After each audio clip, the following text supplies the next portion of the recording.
ग्रथितां पुराणमुनिना मध्ये महाभारतम् अद्वैतामृतवर्षिणीं भगवतीम् अष्टादशाध्यायिनीम् अम्ब त्वाम् अनुसन्दधामि भगवद्गीते भवद्वेषिणी।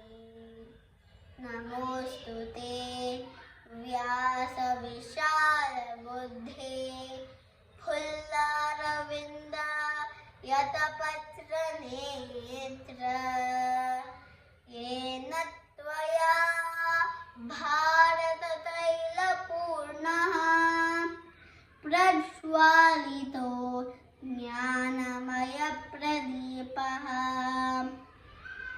प्रपन्नपारिजाताय तोत्रवेत्रैकपाणये ज्ञानमुद्राय कृष्णाय गीतामृतदुहे नमः। सर्वोपनिषदो गावो दोग्धा गोपालनन्दनः पार्थो वत्सः सुधीर्भोक्ता दुग्धं गीतामृतं महत्।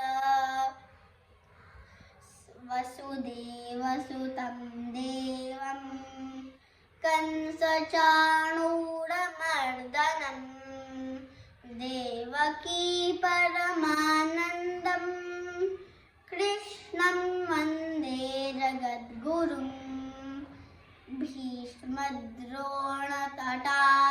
जयद्रथजला गान्धारनीलोत्पला शल्यग्राहवती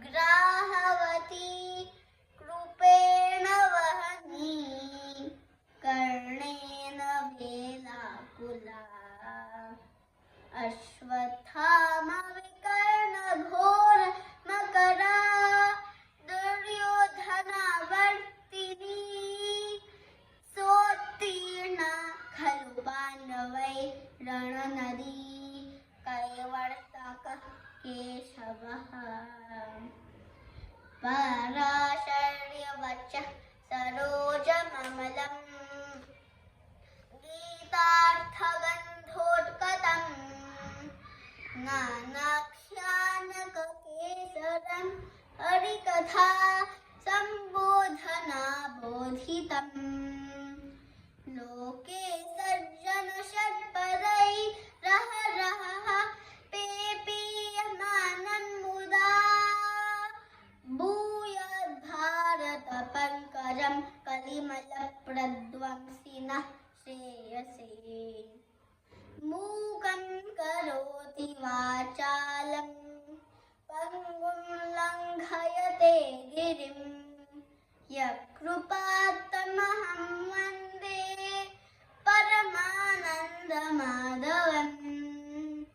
यं ब्रह्मा वरुणेन्द्ररुद्रमरुतः स्तुन्वन्ति दिव्यैस्तवैः वेदैः साङ्गपदक्रमोपनिषदैः गायन्ति यं सामगाः। ध्यानावस्थित तद्गतेन मनसा पश्यन्ति यं योगिनो यस्यान्तं न विदुः सुरासुरगणाः